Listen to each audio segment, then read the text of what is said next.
Yann Gourvenec, qui est PDG et fondateur de Visionary Marketing, une agence de conseil en marketing digital. Il a coécrit l'ouvrage La communication digitale expliquée à mon boss et le marketing digital de A à Z. Yann, bienvenue, c'est à vous. Effectivement,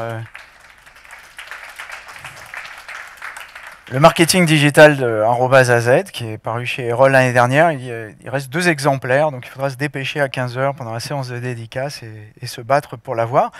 J'aurai le plaisir de vous présenter cette présentation. Alors je vous ai épargné les slides, mais vous pouvez télécharger tous les visuels et tout le travail sur mon site Visionary Marketing avec ce QR code qui vous donnera tous les détails.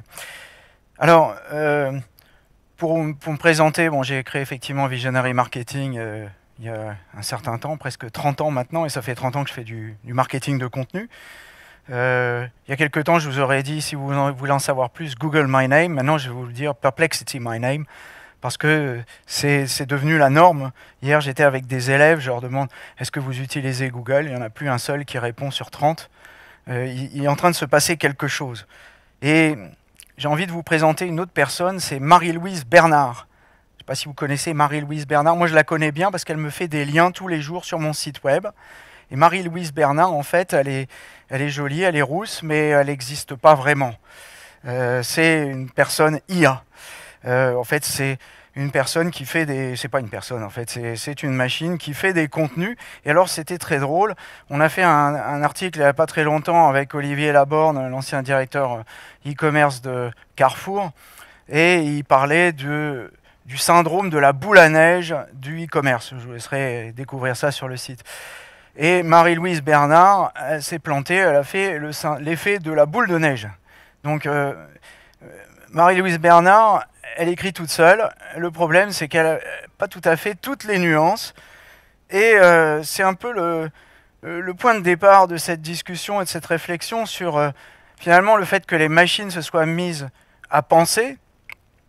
Et peut-être pour que nous ayons un peu plus de temps à descendre les poubelles. Et le problème, c'est peut-être qu'on aimerait bien faire l'inverse et il ne tient qu'à nous de nous en occuper. Alors cette anecdote, au-delà, elle évoque une question de fond, en fait. Hein. C'est pas tellement comment on écrit, parce que ça a l'air de préoccuper beaucoup de gens, mais c'est pourquoi on écrit, à qui on écrit. Et tout, ici dans la salle, vous êtes tous des communicants ou des marketeurs. Et donc, comme tous les marketeurs, vous êtes obsédés par vos clients, votre écosystème, vos partenaires. Et donc cette question, elle est fondamentale. Mais ce qu'on trouve sur les contenus, aussi bien sur les médias sociaux, mais aussi dans la presse, sont des arguments techniques. Les IA ne seraient pas parfaites, elles ne seraient pas créatives. Et puis il faudrait se former pour être meilleur, et ça irait beaucoup mieux. Et moi je pense qu'en fait on passe un peu à côté de la plaque. Même si il y a un effet de sidération, il est normal, hein, parce que on touche à finalement quelque chose de fondamental dans l'espèce humaine, qui est le langage. Alors il y a même Yuval Harari, que vous connaissez sans doute, l'auteur de Sapiens, hein, il a dit, j'essaie de retrouver sa phrase, au commencement était le verbe, bon ça c'est pas lui qui l'a dit, la langue est le système d'exploitation, c'est son terme, de la culture humaine. Alors c'est assez paradoxal parce que c'est une sorte d'anthropomorphisme à l'envers, parce qu'il essaye de nous mettre un système d'exploitation dans la tête. Et je vous rassure, on n'en est pas encore là, même si peut-être Elon Musk est en train d'y penser. Mais toujours est-il qu'il y a ces effets de sidération, parce qu'on est en train de toucher quelque chose qui est véritablement fondamental dans l'esprit humain.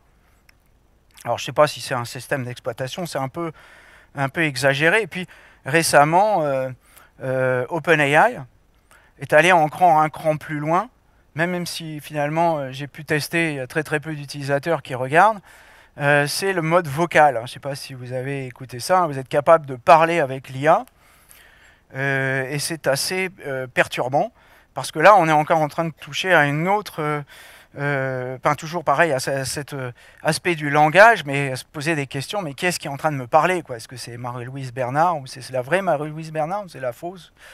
On ne sait plus. Il faut dire c'est un fan de Her, de Spike Jonze, donc il a vraiment envie de nous faire vivre dans le film. Le problème, c'est que la fin du film n'est pas terrible, donc j'espère que ça va mieux se passer pour nous. Donc derrière, il y a un vrai problème philosophique. Alors philosophique, c'est un mot peut-être un peu fort, mais enfin, qui touche aussi à l'essence même de notre travail, et puis peut-être même d'ailleurs au-delà des sociétés humaines. Qu'est-ce qu'on est en train d'y faire? Pourquoi on est là? À quoi on sert? Finalement, s'il suffit d'appeler Marie-Louise Bernard pour aller faire des contenus sur les boules à neige, tout va bien. Mais quelles que soient leurs lacunes et les imperfections, ces IA, en fait, elles ne sont pas complètement à jeter. Enfin, pas forcément pour les mêmes raisons. Alors, d'abord, on nous dit que c'est techniquement pas toujours très bon. Mais en fait, déjà, les hallucinations sont en voie de réduction importante. Et puis, il n'y a pas, pour quelqu'un qui fait de l'innovation et de l'informatique depuis longtemps, il n'y a pas besoin d'imaginer très longtemps la capacité de mélanger, d'hybrider des systèmes d'information plus classiques avec des systèmes de modèles de langage. Alors déjà, vous avez des gens qui vous disent, comme Luc Julia par exemple, j'ai lu une interview assez surprenante l'autre jour, les IA génératives vont disparaître. Bon, non, je ne pense pas que les IA génératives vont disparaître, elles vont certainement se transformer, elles vont évoluer, la bulle va certainement claquer un petit peu, mais ça rebondira et ça va se poursuivre.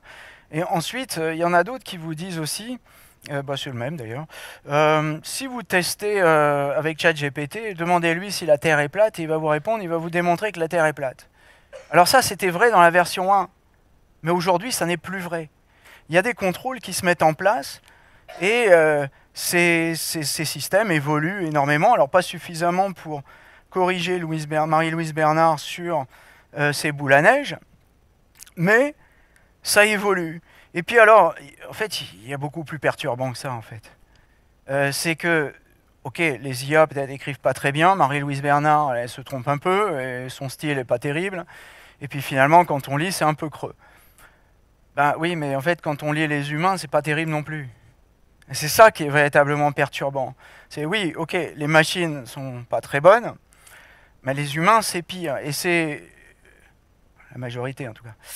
Lubna Ben Halal qui nous dit ça, c'est une chercheuse chez Hugging Face, parce qu'elle est spécialisée dans les entraînements de données sur les LLM. Alors je ne sais pas si vous savez comment ça fonctionne. En fait, il y a un crawl qui s'appelle Common Crawl, qui est en fait un crawl de l'Internet complet, qui racle tout l'Internet. C'est pas ce qu'on croit, c'est pas OpenAI qui va... Enfin, ils ont leur truc en plus, ils ont leur spider en plus, mais il y a déjà un common crawl qui existe de tout l'Internet avec des trillions de données. Et à l'intérieur de ça, pour simplifier, je vous invite à aller voir son interview sur Underscore, la chaîne Underscore, c'est très intéressant. Et elle vous explique comment on entraîne véritablement ces IA en filtrant les contenus. Et donc c'est beaucoup plus subtil que ce qu'on croit. Comment dire, l'évacuation rapide, les IA génératives font des erreurs, ils hallucinent, c'est un petit peu trop facile. Et alors là, c'est là que ça devient vraiment perturbant, c'est ce qu'elle vous dit, c'est que finalement, ils préfèrent, pour entraîner les IA génératives, des contenus synthétiques de qualité à des contenus humains de mauvaise qualité. Et comme j'ai dit, et on en a été, comment dire, abreuvé ces dernières décennies par nos amis les experts du SEO, des contenus écrits pour Google, sans véritable fond, uniquement pour essayer de passer devant les autres. Alors, cette réponse, elle peut choquer, mais enfin, c'est ça. Et puis, la deuxième chose aussi, c'est les IA sont-elles vraiment créatives? On dit, mais non, c'est juste des outils statistiques qui sont prédictifs, c'est pas créatif. Oui, mais en fait, ça, c'est une question qui a déjà été traitée par Alan Turing, je ne me trompe pas, c'est Computer, Machinery and Intelligence. Alors, il parle de machine, d'ailleurs, au passage, c'est intéressant. C'est un texte qui est très, très, très ardu, je vous préviens. 1950, où déjà, il analyse toutes les... comment dire, objections qu'on pourrait faire au fait qu'une machine soit créative, et il les démonte toutes une par une. Et finalement, quand on connaît un peu la créativité et comment ça marche, ben, combiner, décombiner, recombiner, ben, c'est un peu ce que fait une machine. Non? Et pour quiconque a déjà utilisé ces outils pour faire des brainstorming, je peux vous dire que pour en avoir fait beaucoup avec des humains, c'est souvent plutôt pas mauvais en fait, si vous l'utilisez bien. Si vous l'utilisez bien. Bon, et puis on pourrait aussi citer Jonathan Gibbs dans Randall, un livre que je vous conseille sur l'art avec les Young British Artists. Et il dit en gros, un artiste a à peu près 4 idées dans sa vie et il sera retenu pour ça. Bah, encore, c'est peut-être même déjà beaucoup pour certains. Soulage a fait des tableaux noirs toute sa vie. Monet, pas mal recopié les nénuphars à la fin, il voyait même plus clair, il arrivait encore à les faire. Bon, c'est pas pour critiquer, mais il y a beaucoup de répétitions aussi parce que c'est ce que demande le public. On pourrait continuer avec les abstract expressionnistes, Rothko, Philip Glass, Nils Fram, etc. Donc cette question n'est pas triviale sur la créativité. On ne peut pas évacuer non plus ces IA génératives aussi facilement. Alors il y a un autre point, c'est oui, mais ces IA génératives, elles nous rendent idiots. Hein. Vous vous souvenez de l'article de Nicholas Carr du MIT il y a, mon Dieu, 10-15 ans, et son article c'était « Is Google making us stupid ?» Est-ce que Google nous rend idiots?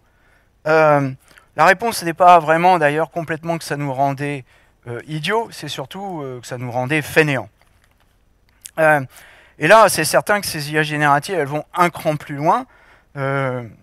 Sylvain Montmory en a parlé ce matin, avec le nombre d'erreurs qui sont produites et d'inversion de liens. Mais là encore, c'est une question de génération et de travail, et ça changera dans le futur. Et puis, bon, Google, lui, a été aussi pourri par les contenus SEO. Hein. D'ailleurs, aujourd'hui, maintenant, il est pourri par l'IA. C'est comme ça, et à peu près 30%, je crois, du contenu de l'Internet qui est en train de devenir synthétique. Alors, est-ce qu'on peut en déduire quand même que l'IA est seulement responsable de la paresse de l'esprit humain? Je pense que c'est aller un peu loin. Et si vous voulez vous en rendre compte, je vous invite à lire et à voir plutôt la chaîne de l'esprit critique de Alexis Bellas, et vous verrez qu'on n'y parle pas beaucoup d'intelligence artificielle, mais beaucoup de bêtises humaines. Malheureusement, elle est assez répandue. Bon, alors on va pas évacuer l'IA aussi facilement que ça avec cette chose-là. Alors on va peut-être l'évacuer en disant, bah oui, mais il faut se former, il faut être les champions du prompting, et vous allez voir, vous étiez médiocre, vous allez devenir géniaux. Et là, j'ai mes doutes. J'ai mes doutes parce que, bon, c'est sûr que quand on fait travailler des élèves sur ces sujets-là, il y a beaucoup de copier-coller, et ça ne va pas beaucoup au-delà du prompt d'une ligne. Et puis, il n'y a pas beaucoup d'itérations, et c'est surtout copier-coller sans vraiment réfléchir. Et c'est là que Steve Yegi intervient. Steve Yegi, c'est un développeur qui a écrit il développe un atelier de génie logiciel IA, en fait.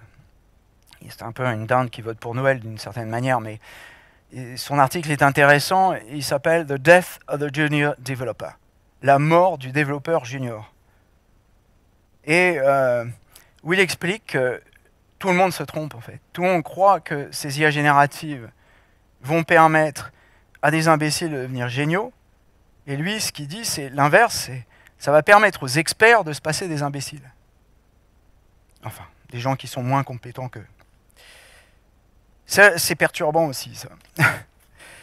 Donc, on ne va pas se débarrasser non plus aussi facilement de ces IA génératives, d'autant plus que personne, en fait, ne comprend vraiment ce qui se passe. Et, personnellement, même si j'ai commencé ma carrière dans l'intelligence artificielle et que je la finirai dedans, je ne m'intitulerai pas expert. Même quand vous voyez quelqu'un comme Jeffrey Hinton. Jeffrey Hinton, c'est une des 3 personnes qui a un prix Nobel sur les réseaux de neurones, sur lesquels se basent tous ces LLM. Et qu'on le voit commenter, que ce soit ChatGPT ou un autre, en fait, il faut à peu près 5 minutes pour voir qu'il n'y comprend strictement que Quick. D'ailleurs, si vous allez voir l'article, vous aurez d'autres camarades qui commentent sur ces sujets-là et qui vous expliquent qu'effectivement, il y a un petit défaut de compréhension. Et ce n'est pas pour diminuer ses talents, parce que c'est quelqu'un d'un immense talent, mais c'est pour expliquer l'énorme complexité de ces sujets, et on ne peut pas les évacuer aussi facilement. Alors, pour autant, on est inondé de contenu synthétique. Je vais vous donner quelques chiffres. Hein. J'ai fait cette prédiction il y a 5 ans, donc je m'appelle Visionary Marketing, c'est un peu prétentieux, mais de temps en temps je ne me trompe pas. J'avais dit que l'Internet serait pourri par les contenus synthétiques gérés par des experts du SEO, et je ne me suis pas trompé. 19% des 20 premiers résultats de Google sont générés par IA. 50% des contenus LinkedIn aux États-Unis, 60% de Facebook. C'est ce qu'on appelle, enfin Cory Doctorow, un grand auteur canadien, appelle avec son langage fleuri l'emmerdification du web, enshittification. Mais, vous voyez, c'est pas aussi simple que ça. Le filtrage de l'entraînement ne veut pas dire que l'intelligence artificielle va s'écrouler sur elle-même en apprenant de corpus qui sont fautifs. Parce qu'il suffit d'aller sur ceux qui ne le sont pas. Donc c'est trop facile. Mais moi je pense que la question, en fait, elle n'est pas là. La question, elle n'est pas, surtout pour nous les communicants et les marketeurs, elle n'est pas de savoir si c'est performant ou si c'est pas performant. S'il y a des hallucinations ou pas des hallucinations, s'il faut corriger boule à neige en boule de neige. C'est pas vraiment ça le sujet. La question, c'est qui est-ce qui écrit pour qui, et qu'est-ce qu'on a envie de dire, et qui est-ce qui maîtrise, et qui est-ce qui dirige la machine. En ce sens, je rejoins Sylvain Montmori. Et c'est pour ça qu'avec une vingtaine d'experts du domaine, qui sont d'ailleurs pour la plupart des experts de l'intelligence artificielle, hein, ça devrait éveiller les consciences, nous avons créé humansubstance.com, le contenu 100% généré par l'humain, ce qui peut paraître paradoxal, parce que ce sont des sujets sur lesquels on travaille, qu'on connaît très bien, enfin plutôt pas mal, sur lesquels on enseigne, et pourtant on décide volontairement, on signe une charte, ça fait un an maintenant, 1 an et demi, qui garantit que nos contenus sont générés par les humains. Et moi je reste optimiste par rapport à ça, par rapport à ces contenus, parce que je crois que y a un besoin inextinguible pour nos clients, pour nos partenaires, pour nos écosystèmes, pour nous-mêmes, de documenter nos métiers, et que ça, c'est pas l'intelligence artificielle qui va le faire. Et même si nous, on le fait imparfaitement, parce que parfois les humains sont moins bons que les machines, eh ben c'est pas grave, il faut le faire quand même, et proposer aux IA d'aller descendre des poubelles, et je peux vous dire que très souvent, elles le font très mal.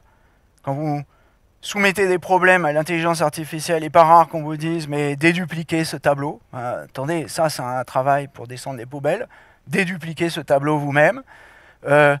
Ou d'autres questions stupides du même genre. Des choses qui peuvent paraître faciles et qui ne sont pas faites par l'intelligence artificielle. Tiens, l'autre jour, je lui mets un fichier Apple Pages. Elle me dit « non, il faut le transférer en format Word ». Bon voilà, ça c'est descendre les poubelles. Moi je veux que l'intelligence artificielle fasse ça, et là il y a encore beaucoup de boulot à faire parce qu'on en est très loin, mais que les humains, et c'est vous, et c'est à vous de jouer, continuent à écrire avec leurs petites mains et avec leur cerveau. Voilà, merci. Merci.